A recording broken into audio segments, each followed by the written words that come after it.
Hello, bienvenue. Ici, je parle de Jésus, le chemin, la vérité et la vie. J'espère que tu vas bien. Aujourd'hui, on va parler d'un sujet qui fait grincer les dents, qui vraiment souvent amène un peu d'émoi dans la communauté chrétienne. Donc, avant le message que je vais vous partager, on va prier. Seigneur mon Père, merci pour ta grâce, merci pour ce moment et cet échange que tu vas nous permettre de vivre avec mes frères et sœurs. Seigneur, je prie que tu grandisses et que tu croisses afin que je puisse diminuer, Seigneur, et que tu puisses prendre toute la place en moi. Seigneur, je prie que tu m'inspires. Saint-Esprit, que tout ce qui vient de ma bouche, Seigneur, vienne de toi.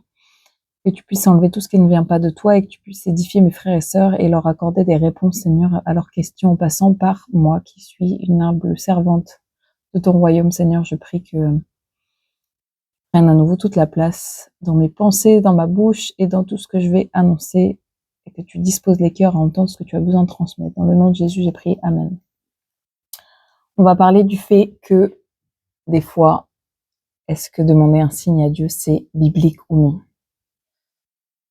Et on va utiliser la parallèle du mariage et des partenaires de destinée. Parce que je sais que c'est un sujet qui fait tellement grincer les dents.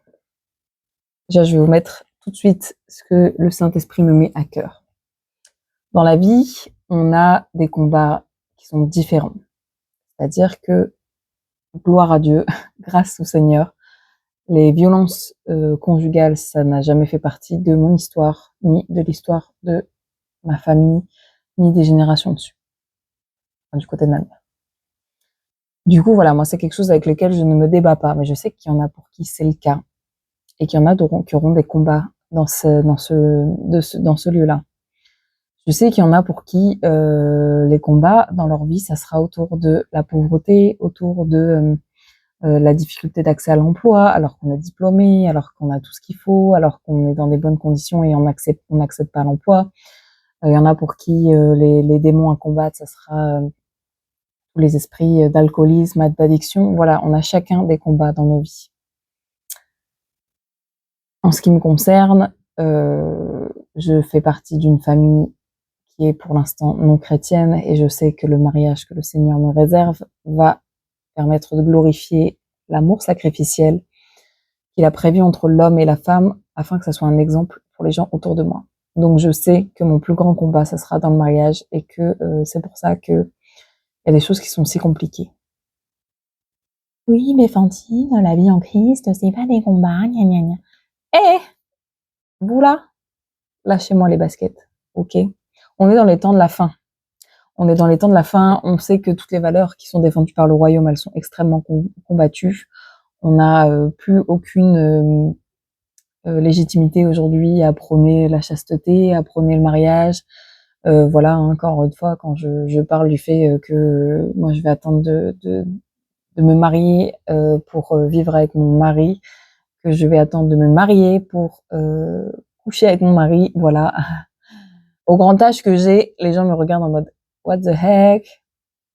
Bref, revenons-en au sujet. Est-ce que c'est biblique de demander un avis? Pourquoi demander un signe à Dieu? Pourquoi est-ce que je vous parle de ça?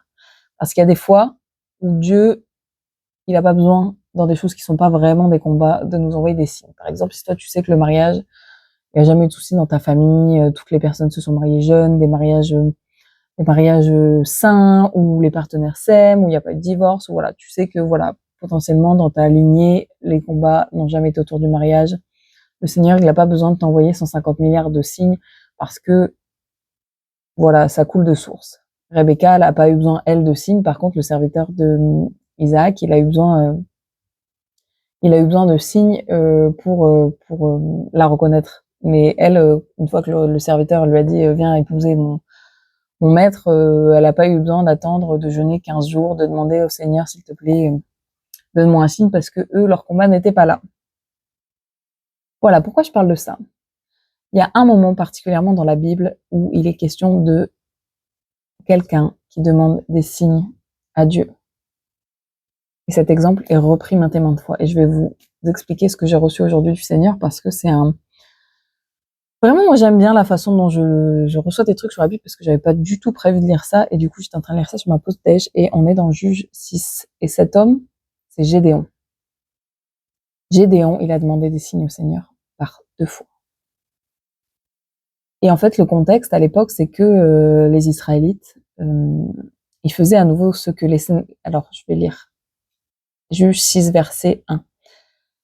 Les Israélites firent de nouveau ce que l'Éternel considère comme mal, de sorte que l'Éternel les livra au pouvoir des Madianites pendant 7 ans. L'oppression des Madianites fut si dure que les Israélites s'aménagèrent des abris dans les cavernes, les grottes et les endroits escarpés des montagnes, etc., etc. En fait, on voit que les Madianites, ils ont carrément le pouvoir sur les Israélites parce que le Seigneur leur a laissé ce pouvoir parce qu'ils ont à nouveau désobéi et ils ont renié le Seigneur.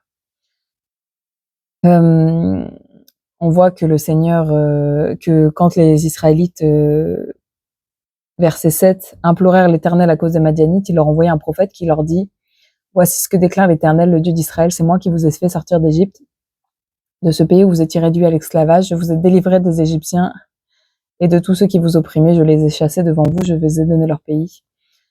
Là, vous ne m'avez pas écouté. Gédéon.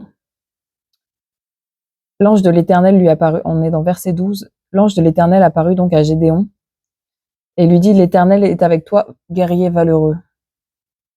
Donc là déjà on a l'Éternel qui débarque et qui discute avec Gédéon, qui lui était juste en train de battre le blé dans le pressoir. Et Gédéon lui répond: mais mon Seigneur, si l'Éternel est avec nous, pourquoi tant de malheurs s'abattent-ils sur nous? Il est possible aujourd'hui que dans ta vie, tu te demandes pourquoi est-ce que vous êtes aussi malheureux, pourquoi est-ce que les années passent et cette peine, cette douleur, elle passe pas, pourquoi est-ce que ta famille, elle ne fleurit pas, que ce soit au niveau des études de la fratrie, que ce soit au niveau des mariages, que ce soit au niveau de la spiritualité, il y a quelque chose qui est bloqué. En fait, le Seigneur, quand il te dit qu'il est avec toi, toi, tu te demandes pourquoi est-ce que tu continues à vivre toutes ces galères si lui est avec toi. Mais on voit que le Seigneur, il a utilisé Gédéon malgré le fait qu'il se sentait indigne, malgré le fait qu'il se sente tout petit. Il a dit: je serai avec toi et c'est pourquoi tu battras les Madianites tous ensemble. Genre, c'est pas toi tout seul, tu vas tous les battre. On voit dans le verset 17 que Gédéon lui dit: eh bien, si réellement tu m'accordes ta faveur, prouve-moi par un signe que c'est bien toi qui me parles. Patati patata, patati patata. Et par 2 fois, Gédéon demande un signe. En fait, il demande au Seigneur si c'est vraiment par moi que tu veux délivrer les Israélites, permets que quand je pose la peau de je sais plus quel animal, demain, quand je me lèverai, il y aura de la rosée que sur la peau. Et le reste sera sec. Jour 1, c'est ce qui se passe. Il y a un moment, verset 38, c'est exactement ce qui arriva.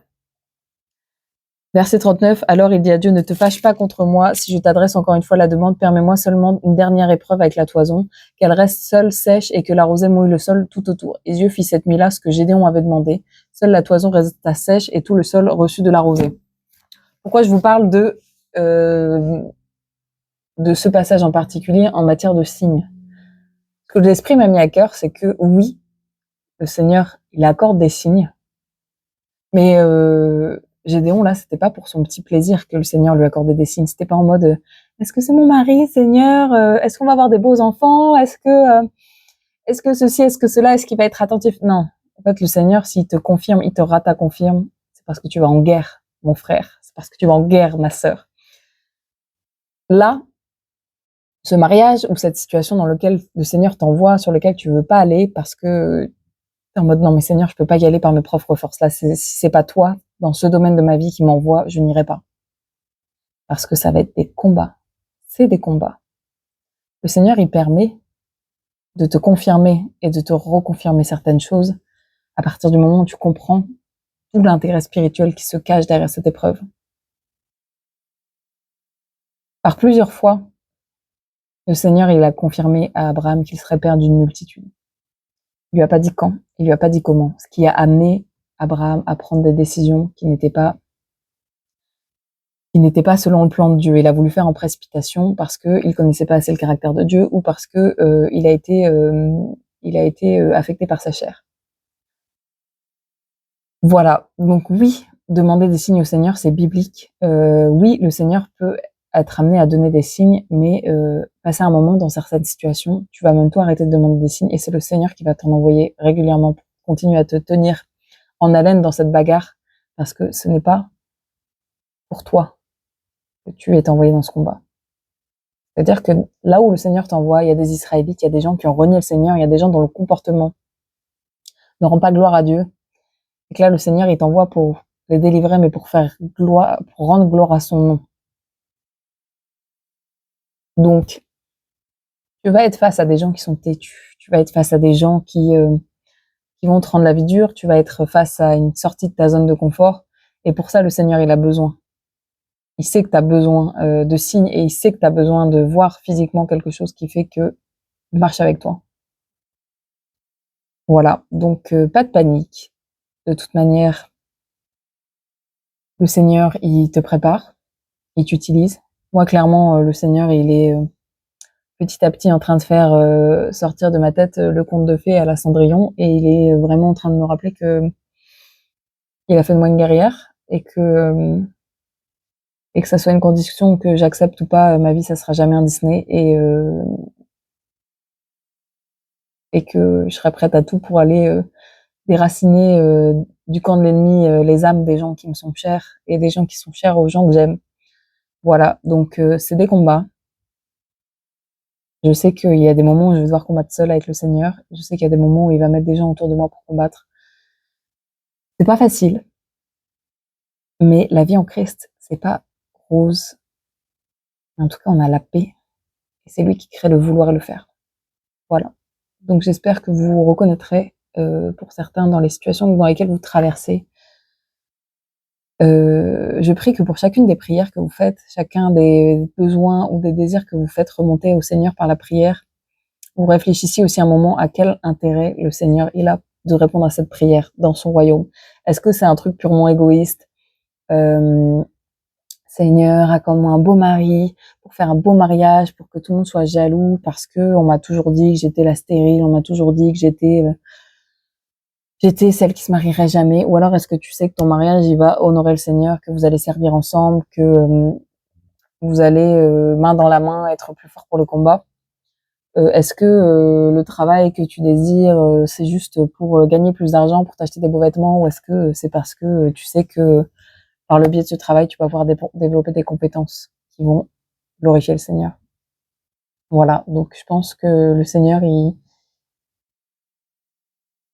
nous fait des bons cadeaux, c'est-à-dire que c'est un père responsable, c'est un père qui nous aime et des fois aussi, c'est pas un génie avec la lampe magique. Des fois, il est pas là pour répondre à tous nos besoins, à tous nos désirs, il est là aussi pour nous faire grandir et à nous rappeler que notre vie sur terre, notre vie, elle est pas sur terre, notre vie, elle est au ciel et voilà, en fait, le but de pas être trop confortable ici, c'est qu'on se rappelle à chaque instant qu'on doit avancer en gardant de vue c'est en gardant de vue ce royaume des cieux et voilà ce que notre cœur désire chaque jour, de pouvoir être proche du Seigneur parce qu'on veut son retour et on veut pouvoir vivre avec lui pour l'éternité. Soyez bénis, j'espère que ça n'a pas été trop confus, mais je sais que quand je parle comme ça, c'est qu'il y a vraiment quelque chose de motivé à l'intérieur de moi, donc je sais que ça va parler à quelqu'un. Soyez bénis, soyez fortifiés et que toute la gloire revienne à Jésus-Christ.